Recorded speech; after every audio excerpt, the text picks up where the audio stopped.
I just love Daisy more. She's just superior.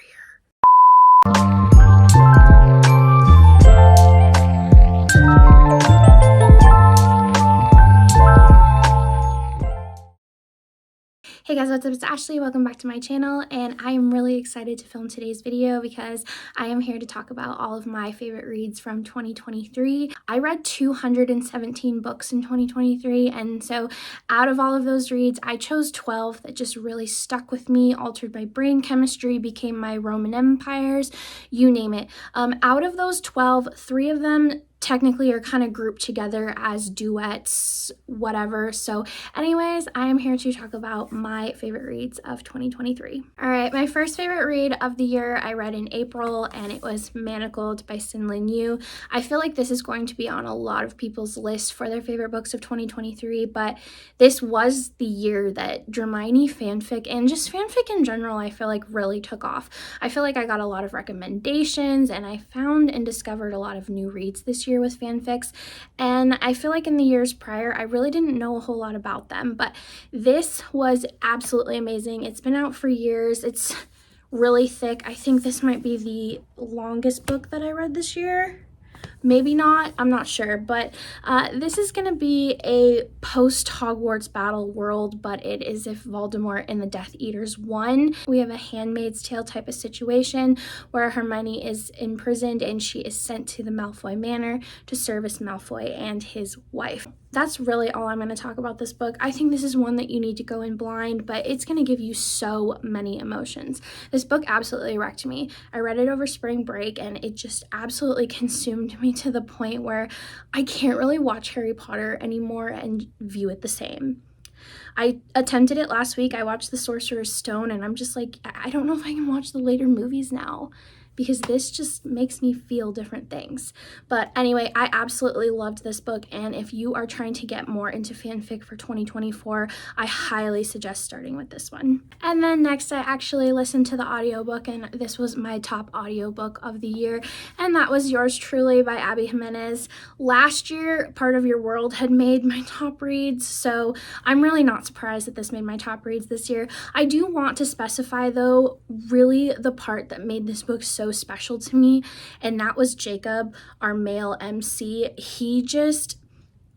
I feel like he represented a lot of people that don't really get seen and represented in books, and that is with anxiety and social anxiety in general. And the way that he was just described and the depth of his character, I felt so seen. I am a person that I have always struggled with anxiety and social anxiety to the point where it has pretty much driven my life into a non-successful place because I'm just so afraid to put myself out there and start conversations and everything. But I absolutely loved this story. This is gonna be a kind of fake dating situation between 2 doctors. They meet at the hospital, they're kind of competing for the same job, and they just start like a pen pal friendship at the hospital, and then it gets to a point where Jacob needs a fake girlfriend kind of to satisfy his family, and Brianna, she kind of needs something from Jacob in return. I don't want to talk about it because I think it's a big part of the book, but this was just so incredible. And like I said, if you really want that anxiety representation, Jacob was amazing, and I loved their relationship because Brianna was just the type of partner where she went above and beyond to make sure that he was comfortable and he was going to be okay in a new type of situation. But this was just absolutely incredible. I loved it. And the next one I read in July, absolutely loved it. It totally consumed me, and that was No Tomorrow by Carian. This is the Mystic Box edition. I'm so happy to have it because it's gorgeous, but this book completely took me by surprise. I knew I was gonna like it because I really do like those gripping romances that get you emotional, and this one just... I just was not expecting to love it so much. So I will say that this book, I think it spans like 13, 14, 15 years, something like that. Our main character in this book is Piper, and in the late 90s, during a lunch break, she goes to eat lunch in the park like she normally does, and there she meets Blue, and he is a homeless musician, and she's just really intrigued by him right away because he's the type of homeless man where it just doesn't seem to bother him. And so she just kind of keeps going back every day, and they develop this great, incredible, slow burn friendship to the point where it becomes an all blown out passionate love affair. And then Blue just kind of takes off and leaves her. And so, like I said, this book spans several years of them continuously meeting up with each other, and Blue just has this whole other thing. I will say this book has great mental health representation, but that's really all I want to talk about it. I don't want to go too much into it because I think you should go in blind, but I will also say this is a rock star romance because Blue does become a famous musician later on in life. But I just love this, and I think if you are looking for a really wholesome, angsty romance, this is great. And then switching gears from the wholesome romances, we have Untouchable by Sam Mariano. I'm gonna just start by saying I hate this cover, but this was a book that I had to have. I absolutely loved it. I read it on KU in June, and it just completely changed me. I credit my friend Erin for introducing me to this one. I'm gonna say that this book is the one that introduced me to psychopaths and just kind of set me on this long journey for the second half of 2023. This is a high school bully romance between Carter and Zoe. At the beginning of the story, Zoe had reported a football player from a date because he was very handsy with her and would not stop when she said no. And because they live in Texas, the entire town got mad at her because he was benched and pulled from the team because of this. And so at the very beginning of the story, she is cornered in a classroom by that player and his two friends. Carter happens to be one of them. And while they're threatening her, she's getting scared, and Carter's getting very turned on by this. And so the story really goes from there. I think you should go in blind. I will say this book is not going to be for everybody, okay? If you do not like non-con, dub-con, just don't even bother with this book. But this was so fun. Carter was so unhinged. I absolutely loved it. Definitely a top read for me. Like I said, I'm not the biggest fan of this book. I'm actually currently on the hunt for, there is a special edition of this. I think it's from the Midnight Book Box, but I can't find any floating around. So I don't know. I also kind of want to get into bookbinding, and I know a lot of people will like physically remove the paper cover and like make their own. So maybe I'll do that in the new year. I don't know, but this was a very unhinged toxic read, and I was here for it. This next one was such a hidden gem. I still don't see anyone talking about this book, so I'm really gonna push it here because it took me by surprise. It was incredible. I read it back in May, and I still can't stop thinking about it. So that is A Song of Sin and Salvation by L.H. Blake, and this is a slow burn 1980s rock star romance. This book is so good. It has so many elements to it. You have the next door neighbor trope, you have the 1980s, you have music, she dances. Now, what makes this book really special and really what grips you is there's a ton of religious trauma in here. So our female main character is Rebecca, and her parents are so controlling to the point where they have her husband picked out for her, and they have the wedding date set for like the week after graduation. This is all they want for her. This is a very holy religious town, and our male main character, James, he has just moved there. He moves in with his aunt because his mom had recently passed away, and so he's very new to this town and how crazy everyone is. And of course, all of the church people look down at the rock star guy and go, don't go near him, he's the devil, he's a sinner. And Rebecca is just really intrigued by James, and they have this really interesting meet cute, I will say. But man, this book is packed with a lot. It was one of those ones where you want to dive into the book and strangle other characters for their actions, but I just really enjoyed this. It is on KU, and there is a second book coming out in 2024. I think it's going to cover one of James's bandmates, so another 80s romance for 2024. I'm really, really excited for it. And these next two are part of a duet. I did recently talk about them in my hockey Kindle Unlimited Dark Romances. That is Filthy Puck and Broken Puck, and that is by Elle Ann and Claire Marta. And I am so happy I discovered these, you guys. This is another hidden gem where I really want people to be talking about this series in 2024. I know that dark hockey romances are going to take off in 2024. I've already seen several booktubers talk about it, how they want to read more, and I'm telling you, This is perfect. So this is a bully romance. It is a high school romance. Our two characters are Rush and Bailey. So the setup of this story is that when they're little kids, Bailey and her family, they move out of their house. Her father like makes it big or something, and they move on to bigger and better things. She leaves behind a letter in her childhood bedroom because she wants the next person moving in to be her pen pal, and that is Rush and his mom. They end up renting the house. So they develop this great pen pal relationship over the years. It kind of reminds me of Punk 57. And then you flash forward 10 years later, senior year, and Bailey's father has made some bad investments.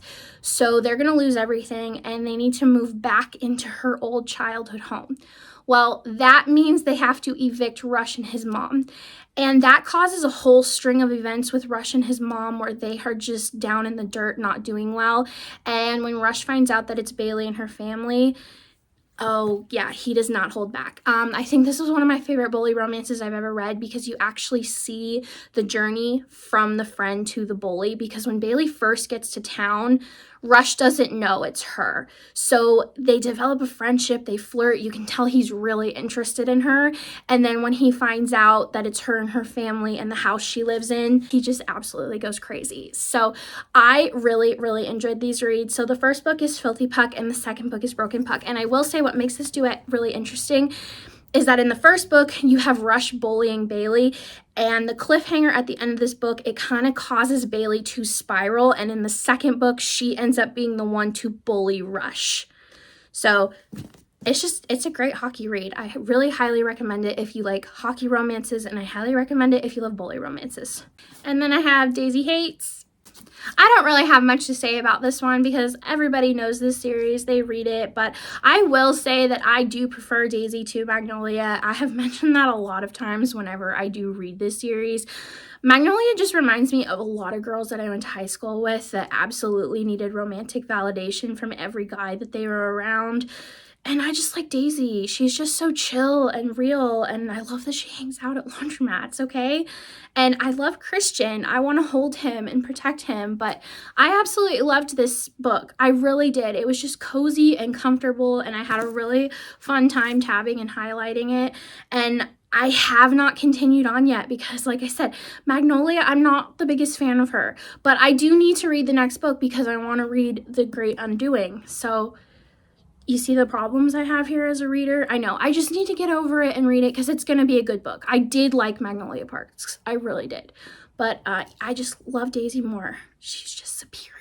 My number 2 favorite read, it is part of a duet, again, kind of like Broken and Filthy Puck, and that is The Ominous Duet by KV Rose. I talked about this in my dark romances to binge and escape into. This duet was so heavy. It was quite a trip. I read it in the month of October with a group of my friends, and I have to say, this is probably the best mental health representation I have ever read about in a book. I'll start by saying that our 2 main characters in this series, Eli and Eden, they are not going to be your average couple, and I will say that this series is really not going to be for everybody, okay? The ending alone is very interesting, questionable. You need to read the entire series, okay? I'm just gonna say that. You need to start with Ecstasy. That's the first book. It takes place in college. It's a love triangle. And then with Ominous, you go back in time in high school to Eli's time when he meets Eden. So just trust me, okay? It's a great journey. It's great books. And then there is going to be a 4th one coming out this year called Sinister, where everything's going to wrap up. So that's like one of my most anticipated reads of this year. But anyway, I'm going to talk about this. So we have Eli and Eden, and both of them have their own sets of mental health issues. You will see that throughout the book. You'll see through their POVs discovering kind of new, interesting things about themselves. They both have a very toxic, obsessive relationship with each other. Like, they have to be around each other all the time. Like I said, they're extremely toxic. They're extremely unhinged. Eden has a fantasy that she tells Eli at the very beginning of the book that she wants to be killed while having sex. Like, it's this weird kink of hers.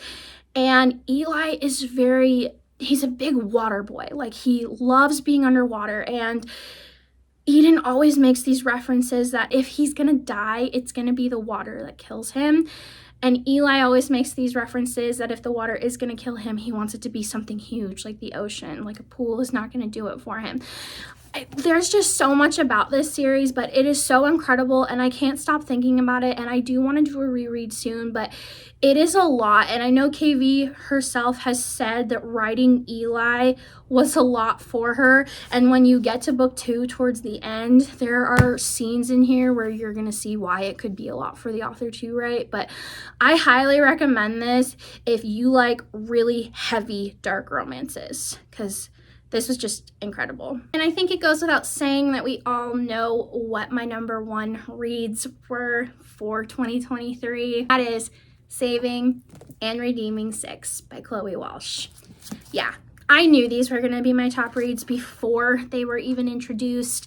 Binding and Keeping 13 were my top reads last year, and I just knew these were gonna be no exception. Joey was my favorite character in Binding 13. I immediately fell in love with him when he was introduced. And so when Chloe announced that these 2 books were coming out in early 2023, I did nothing but eat, sleep, and breathe this series. I had so many countdowns going on. I did several rereads. I was just so sucked in, and both of my experiences while reading these, I just experienced every type of emotion possible. I was happy. I was kicking my feet up in the air with certain conversations. I was crying. If you love found family, I really highly suggest this series. It takes place in the early 2000s. It's set in Ireland, and it is between a group of guys that play rugby and just the girls along the way. I will say Joey and Aoife's story is a lot darker than Johnny and Shannon's, because if you know this series, then you'll know that Shannon and Joey come from a very abusive household. In Binding and Keeping 13, you get a lot of that in Shannon's POV, but once you get to Joey, you'll realize how much he kind of shielded Shannon from a lot, and so you just get a lot more. And Aoife is his extremely badass best friend, girlfriend that never gives up on him. Joey is an addict. He uses drugs and alcohol to cope with things that are going on at home and in his life.